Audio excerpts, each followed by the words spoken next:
করো।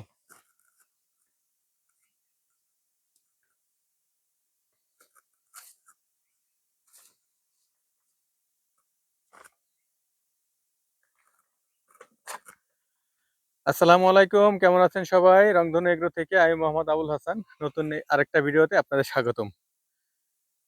আজকে হচ্ছে দেখাবো আপনাদের যারা বায়োগ্যাস যারা ব্যবহার করেন বা যারা বায়োগ্যাস নিবেন আগামীতে, তাদের জন্য একটা সুখবর। সেটা হচ্ছে বায়োগ্যাস তৈরি করতে যে গোবরটা গোলানোর যে কষ্টটা, সেই কষ্টটা এখন আর হবে না। আগে একটু কষ্ট হতো, 5 মিনিট সময় লাগতো। এখন 1 মিনিটের মধ্যে আপনার গোবরটা গোলানো হয়ে যাবে এবং ড্রামের মধ্যে ইনপুট করা হয়ে যাবে, মানে দেওয়া হয়ে যাবে। এই যে গোবরের গাড়ি নিয়ে আসলাম, এখন গোবরের গাড়িটা নিয়ে এনে, এটা হচ্ছে আমার বায়োগ্যাস প্লান্ট। এটা তো আগেও দেখাচ্ছি আপনাদের। এবং আজকে বায়োগ্যাসের উপকারিতা অপকারিতার সম্পর্কে কিছু বলবো না, সেটা আরেকদিন বলবো। আজকে শুধু দেখাবো যে বায়োগ্যাসের দেওয়ার জন্য যে গোবরটা আমরা ট্যাঙ্কিতে দেই, সেই গোবরটা কিভাবে গুলাবো। আগে আমরা হাত দিয়ে ম্যানুয়ালি গুলাইতাম। এই যে এই ড্রামটা ছিল আমাদের, এর নিচে এই ড্রামটা ছিল, এই ড্রামের ভিতরে গোবর দিয়ে, এটা দিয়ে নৌকা বাওয়ার মতো যে বৈঠার মতো করে আমরা গুলিয়ে তারপরে হচ্ছে এটার ভিতরে ঢালতে হতো বালতি দিয়ে অথবা মগ দিয়ে। ওই যে আমাদের বালতি মগ এখনো আছে ওইখানে, ওই দেখেন। এখন আমরা একটা ড্রাম তৈরি করছি, সেই ড্রামটা হচ্ছে অটোমেটিক গুলা হয়ে যাবে। এই দেখছেন, এটার ভিতরে গোবর দিব। গোবর দেওয়ার পরে এই যে হ্যান্ডেলটা আছে, হ্যান্ডেলটা দিয়ে একটু ঘোরালে গোবরটা গোলা হয়ে যাবে। আমার বায়োগ্যাসের ট্যাঙ্কিটা যেহেতু আগে বসানো ছিল, যেহেতু একটু উঁচা বসানো ছিল, সেজন্য একটু এই ড্রামটা অনেক উঁচাতে দেওয়া লাগছে। কিন্তু এখন যারা নতুন আপনারা নিবেন বা আগামীতে যারা নিবেন, তারা হচ্ছে বায়োগ্যাসের ট্যাঙ্কিটা একটু নিচে করবেন। নিচে করার পরে আপনার তাহলে এই ড্রামটা অত উঁচা উঠবে না, সহজেই আপনি গুলাইতে পারবেন। তো যাই হোক, আমি এখন এটার ভিতর গোবর দিব। গোবর দেওয়াটা কত ইজি এবং গুলানোটা কত ইজি এটা আপনাদের দেখাবো এখন। যে গোবরের গাড়িটা আমার গোয়ালঘর থেকে এখানে নিয়ে আসলাম। যার যত দূরে আছে, দূরে আছে কাছে আছে কারোর, গোবরটা এনে বেলচার মাধ্যমে এই গোবরটা এই ড্রামের ভিতর দিব। ড্রামের ভিতর দিলে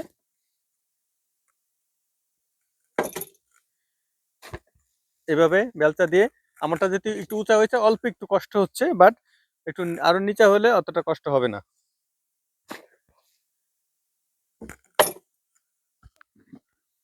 তো এইভাবে আপনারা যে ট্রলি থেকে বা ঝুড়ি থেকে বা ফ্লোর থেকে আপনি গোবরগুলা এইভাবেই সহজেই দিয়ে দিবেন। কারো ছোট বেলচা, আমার যেহেতু উঁচাইতে দেওয়া লাগতেছে, এই জন্য বড় বেলচা ইউজ করছি।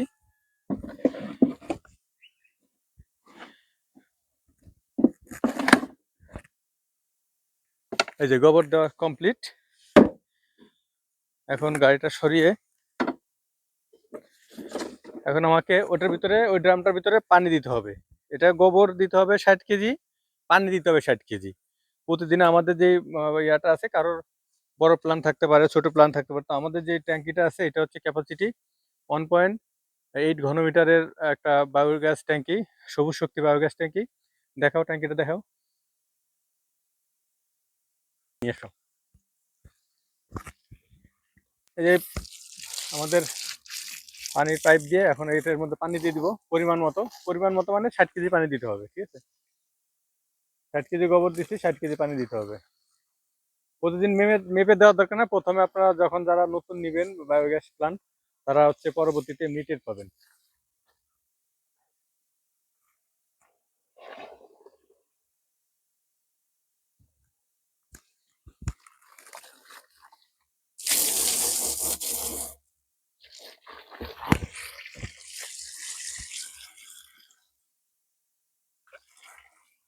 মোবাইলটা তো আমার কাছে,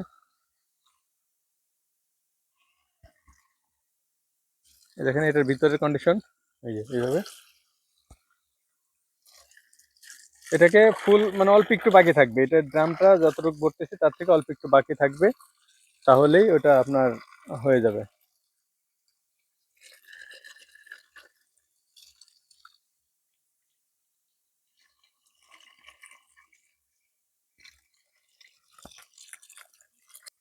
পানি দেওয়া হয়ে গেল, এখন এটাকে আমরা গুলাবো।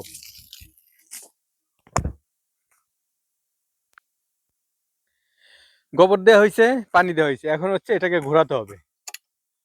এটা ঘোরানো একেবারে সহজ। প্রথমে হালকা করে একটু এদিকে টান দিয়ে দিলে মানে গোবরটা দাম ছিল, এই যে নরম হয়ে গেছে। এটাকে এখন মাত্র 1 মিনিট ঘোরালেই আপনার মনে করেন যে এটা গুলা যাবে।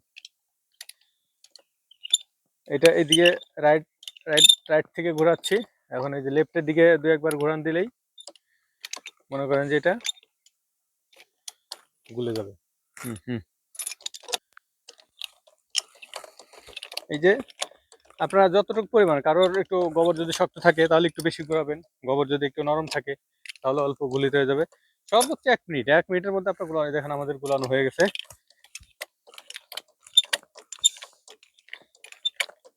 তবে যতটা গুলাবেন, যত ঘোরাবেন তত বেশি ভালো, এটা একটু খেয়াল রাখতে হবে।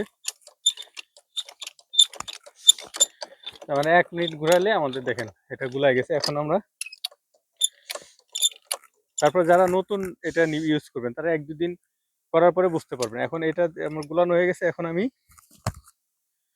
আমার একটু সমস্যা উঁচা নিচা করতে, কারণ এটা ট্যাঙ্কিটা অনেক উঁচু চলে গেছে, আমাদের অনেক আগের প্ল্যান। তো এটা মনে হয় আমার বায়োগ্যাস, সৌরশক্তি বায়োগ্যাস প্ল্যানিং এর 8 নাম্বার না 9 নাম্বার কাস্টমার আমি ছিলাম।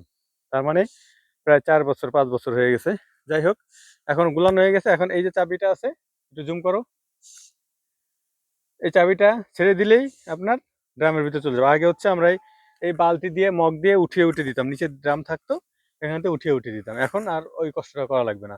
গুলানো হয়ে গেলে আমি গোবর দিলাম হচ্ছে 1 মিনিটে, আর এটাকে গুলালাম 1 মিনিট 2 মিনিট, এটা ছেড়ে দিবেন আপনি 1-1.5 মিনিট, ছেড়ে দিলে এটা চলে যাবে গোবর, ইজিতে চলে আসছে। এর থেকে শান্তির আর কি আছে? এই যে আটকে গেছে আমার, এই যে এখানে একটা লাঠি আছে, এই লাঠিটা দিয়ে একটু নেড়ে দিলেই আবার চলে আসবে।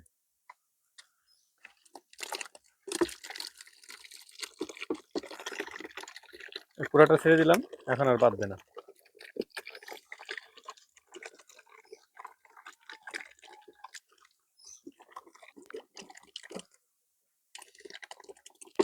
এই যে আমাদের প্রায় চলে আসছে, গোবর যেগুলো ছিল গুলানো।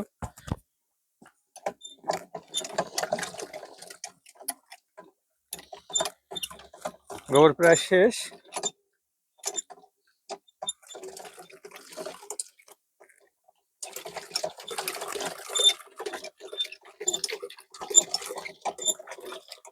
এই পুরো কাজটা করতে আপনার সর্বোচ্চ প্রতিদিন 5 মিনিট সময় লাগবে। এ থেকে আপনি কি পাবেন? আপনার ফ্যামিলির, একটা ফ্যামিলির যে যতটুকু পরিমাণ গ্যাসের চাহিদা, এখন জানেন যে আপনার গ্যাসের সিলিন্ডারের দাম কি পরিমাণ বাড়ছে, প্রায় অনেক দাম হয়ে গেছে। আমি অনেকদিন যাবত কিনি না, এই জন্য জানি না, কিন্তু খবরে দেখি মাঝে মাঝে যে এই সিলিন্ডার গ্যাস নিয়ে অনেক ঝামেলা হচ্ছে দাম বাড়া কমার জন্য। তো সেই তুলনায় আপনি যদি একটা বায়োগ্যাস প্ল্যান্ট নিয়ে নেন, একেবারে 25 বছর 50 বছর পর্যন্ত আপনি ফ্রিতে গ্যাস পাবেন, আর আপনার সিলিন্ডার কেনা লাগবে না। আমি বিগত 5 বছর যাবত আর একটা সিলিন্ডার কিনি না। আমাদের সিলিন্ডার ছিল বছরখানি, এটা রেখে দিয়েছিলাম। এটা নেওয়ার পরে ওই সিলিন্ডার চুলায় 1 বছর আমি রেখে দিয়েছিলাম চেক করার জন্য যে কোনো সমস্যা কিনা। পরবর্তীতে যখন দেখছি যে 1 বছর পরে না আমার আর সিলিন্ডার গ্যাস কিনতে হয় নাই, তখন আমি পুরাটা ওই সিলিন্ডার সহ চুলা সহ বিক্রি করে দিচ্ছি। আমার এখন কোনো সিলিন্ডার গ্যাস নাই আমার বাসায়। আমি এই বায়োগ্যাস দিয়েই ইয়া করি। দেখেন শেষ হয়ে গেছে, এখন আর পড়তেছে না, পড়তেছে অল্প পড়তেছে। যাই হোক, এই যে আপনার এই প্রক্রিয়া দেখালাম, এটা একেবারে সহজ পদ্ধতি, সহজ ব্যাপার। এটা নিয়ে আর গোবর গুলানোর যে টেনশনটা ছিল আমাদের, আলসেমি লাগতো, সেটা আর হবে না। আর এবার পুরো ফিনিশিং ভাবে দেখেন লাস্ট পর্যন্ত ড্রপ ড্রপ করতেছে। যাই হোক, এটা এখন অফ করে রেখে তারপরে আবার পানি দিব, আবার গোবর দিব, গুলাবো, তারপরে ইনশাল্লাহ আপনার আবার আগামীকালকে এইভাবে গোবর দিতে হবে। তাহলে সবাই ভালো থাকেন। আগামীতে এটার কোনো সমস্যা বা ভালো তো হবে আশা করি। যদি কোনো সমস্যা হয় আপনাদের সামনে এটা উত্থাপন করবো। আর আপনাদের যারা দেখছেন তারা যদি আপনার মনে করেন যে এর থেকে ভালো কোনো পদ্ধতি আছে তাহলে আমাকে জানাবেন, আমি এটা ইউজ করবো। কারণ আমার তো রেগুলার গ্যাস দেওয়া লাগে, গোবর দেওয়া লাগে গ্যাস উৎপাদন করতে হলে। তো সেক্ষেত্রে আপনারা আপনাদের পরামর্শটা আমার খুবই জরুরি, পরামর্শ দিবেন। আর যদি আমার এই পদ্ধতিটা ভালো লাগে, এটা কিন্তু আমি নিজে তৈরি করছি, ঠিক আছে, নিজে তৈরি করছি, এইভাবে আপনারা তৈরি করতে পারবেন। প্লাস যদি আপনি চান, আপনারা চান, যাদের অলরেডি বায়োগ্যাস প্ল্যান্ট আছে তারা যদি এটা চান, তাহলে আমি আপনাদেরকে তৈরি করে দিতে পারবো ইনশাআল্লাহ। ভালো থাকে তাহলে সবাই, আল্লাহ হাফেজ।